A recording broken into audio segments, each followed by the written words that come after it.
Hey everyone, in this video we're going to be finding the prime factorization of a number. This is the first in a series of videos about factoring. And so what we'll be doing is we'll be setting up how to factor a number and what in the world I mean by factoring, because I'm using that word and you probably have no idea what that means. So let's talk about it for a second.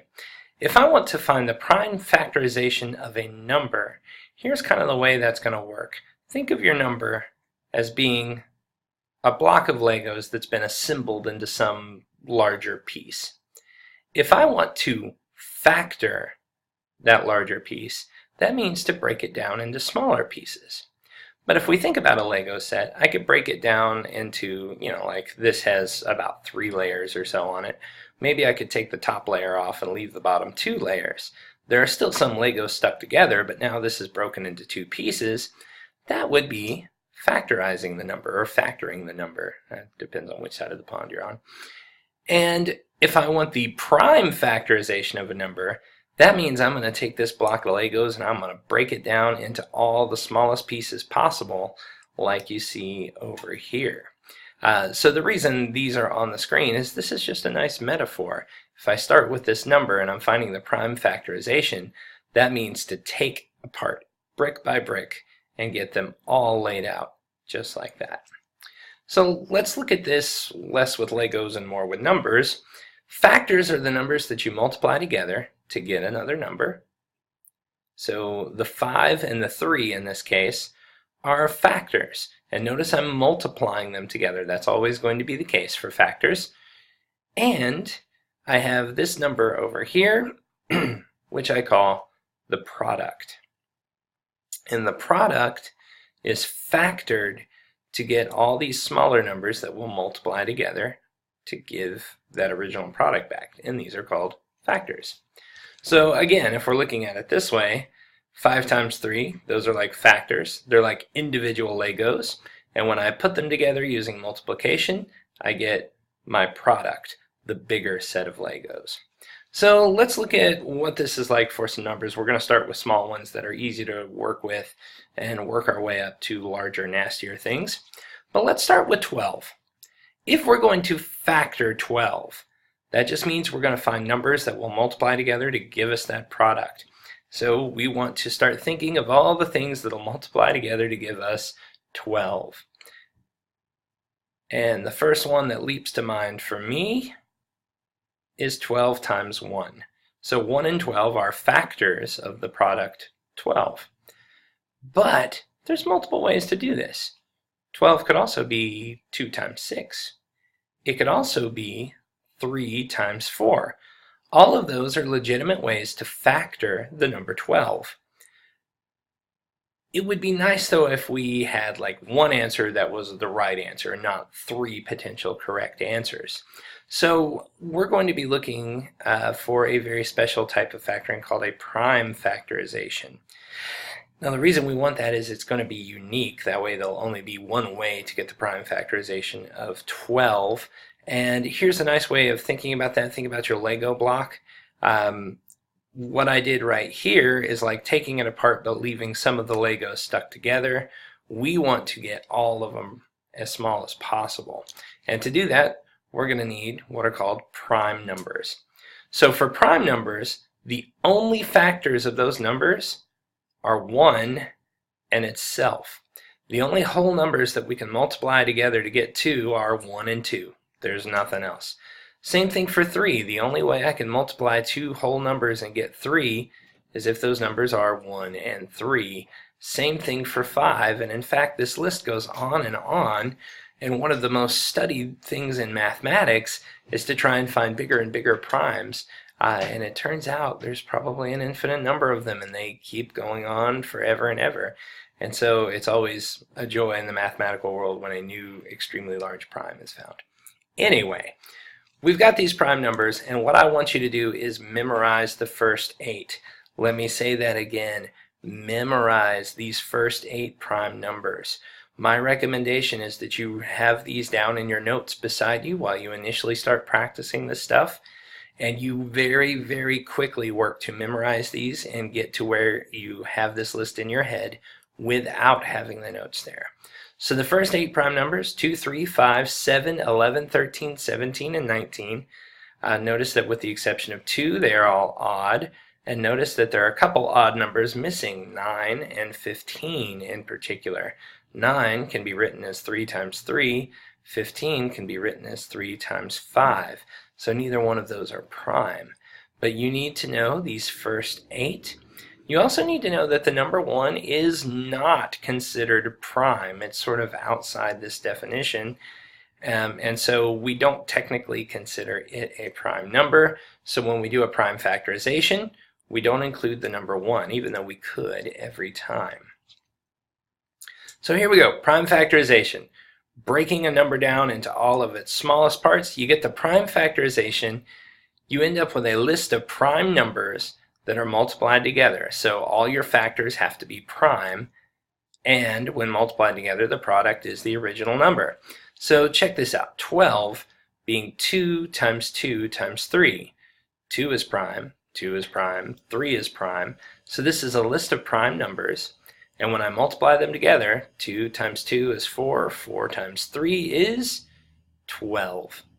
And so this is the prime factorization of 12, 2 times 2 times 3, and that's unique. That's the only prime factorization of 12. There's not another one. That's it. That's all 12's got right there. And though that's going to be true for every number, it'll have its own unique prime factorization. And so this way we can be certain that we're getting an answer that's not ambiguous.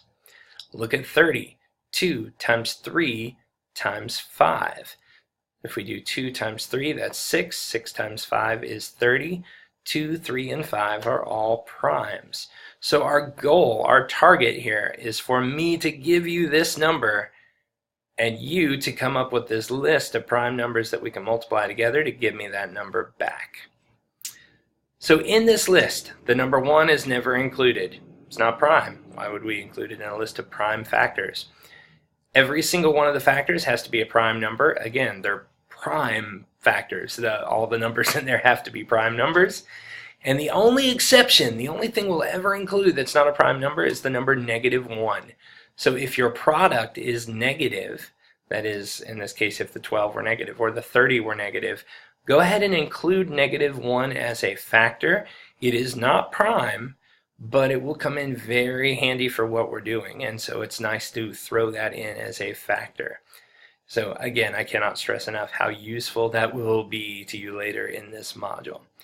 All right, now that we know that, let's take a look at some examples and let's practice this stuff. So here's the way this is going to work. This is a little bit different. Notice it says my example and your example. And so what I'm going to do is I'm going to work my example, and I'm going to have the video pause as you go through this. And as the video pauses, I want you to do the similar step to what I did, but I want you to use your number. So you're working a unique example from me, but you're following the steps so that you see that it's the steps themselves and not the numbers that are important. Once that's done, I will pause the video and have this display so that you can see if you did it right. So here we go, finding the prime factorization of a number. What I want to end up with is I want to end up with my number equals, and then a list of prime numbers right here that when you multiply them together, give me 60. So that's my goal.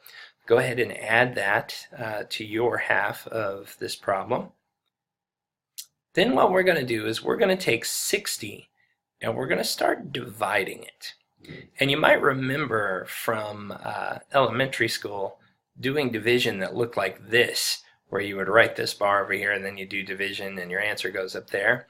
Well, we're going to do something slightly similar, except I want you to do this upside down. So we start here, so instead of going up like this, our answer will go down like this. And what we're going to do is we're going to take our number and we're going to try and divide it by the smallest prime. So take a look at your list and find the smallest prime. That's right, it's 2. And so I'm going to take 60 divided by 2. So use your calculator if you need to, and in fact, let's just go ahead and pull that up. There's no reason not to. So I will refer to this once we get to numbers where I can't do them in my head, which will be very shortly, let's be honest. And so we do 60 divided by 2. I've got this one, that's 30. And so I would divide those out and write my answer. So what I want you to do now is I want you to take your example, write down the number, try and divide it by the smallest prime possible, and then write down your answer. All right, what we do next is if that smallest prime gave us an even number, like something that's not a decimal, and it did right here, I'm going to try that smallest prime again. And so I would get 2. And 2 divided by 30 is 15. There we go. And so 2 worked before. Let me just try it again. And when I get to 2 divided by 15, that gives me 7.5. And notice that this is now not a whole number. And so what I do is I say, well, that didn't work. I'm going to try not 2, but the next biggest prime number, which is, I want you to try 2, the smallest prime number again. If that doesn't give you a nice even number, move up to the next one and try 3, and so on and so forth. And just do a couple steps on there. Now, once we're here, I see I've got 2, 2, 3, and 5. But there's something we should recognize about 5, particularly if you're memorizing that list of prime numbers. 5 is itself prime. And so when I get a prime number as an answer right here, I know I'm done. And this list on the outside of this tree is going to be my prime factorization. 2 times 2 times 3 times 5. And you can even check that in your calculator. So if I were to come over here, lost my cursor there for a moment. If I were to come over here and input into this calculator, that needs reset. Nothing ever goes smooth, does it? And I put in this calculator 2 times 2 times 3 times 5. I see that the result is in fact 60, which tells me that I did my prime factorization correctly. So go ahead and write down yours. Very good. And now I'm going to go through and work your example very quickly. So you'll just see this appear on your screen so that you can check and see if you were correct.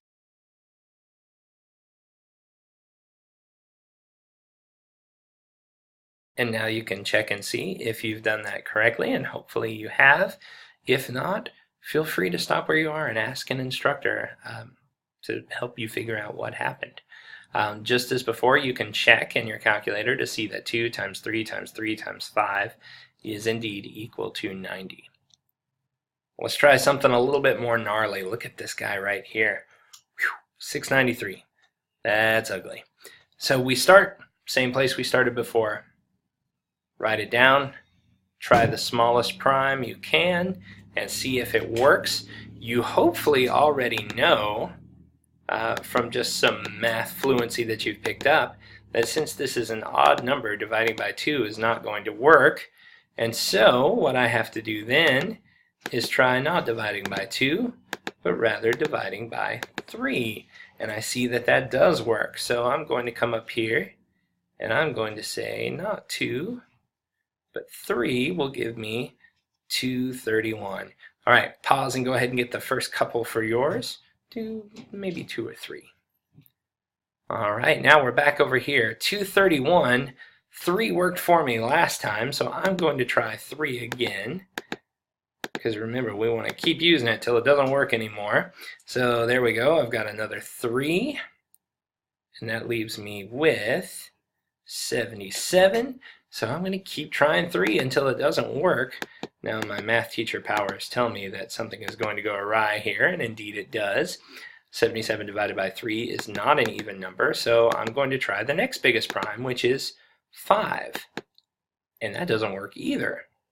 So now I'm going to try the next biggest prime, which is 7, and that one works like a charm. So I now have 7 and 11, and something will tell me to stop right here. That's right, it's prime, and my answer right there. So now go ahead and complete yours. Get all the way down until you get a prime number right there. Very good, and now we have to write our answer. 693 is equal to 3 times 3 times 7 times 11, and that's my prime factorization. Again, I can check this by taking that prime factorization, just multiply it out in the calculator. 3 times 3 times 7 times 11, and I find that that is indeed 693. So that's fantastic. That's what I'm looking for. And now, just as before, I'm going to show you the your example worked out so that you can see if you were correct.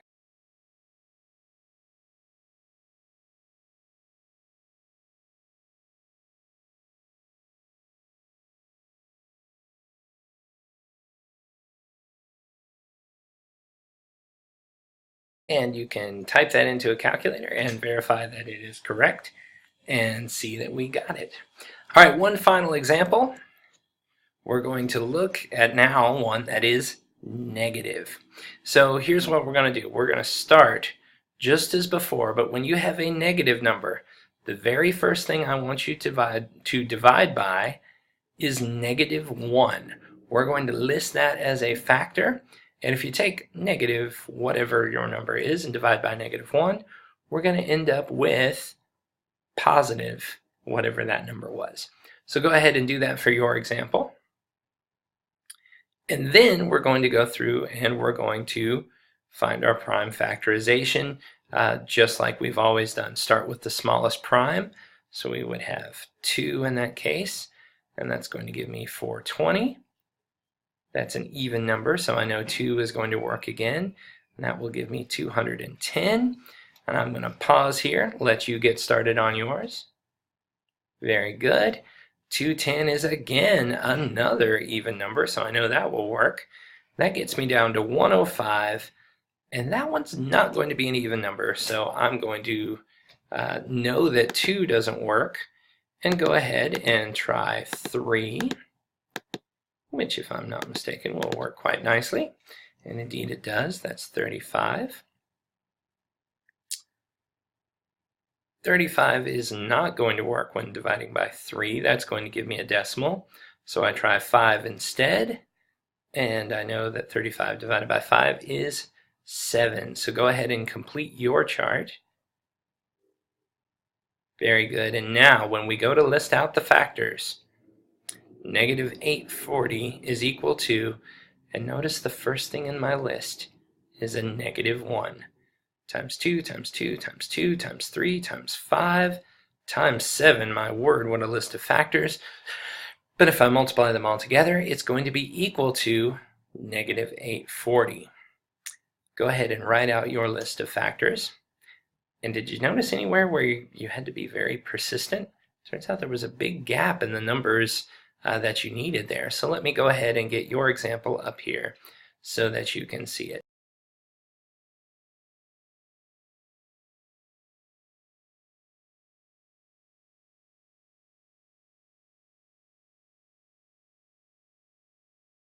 And so when we write this out, we would say -845 is -1 times 5 times 13 times 13. It took some patience to get to that 13. Trust your process.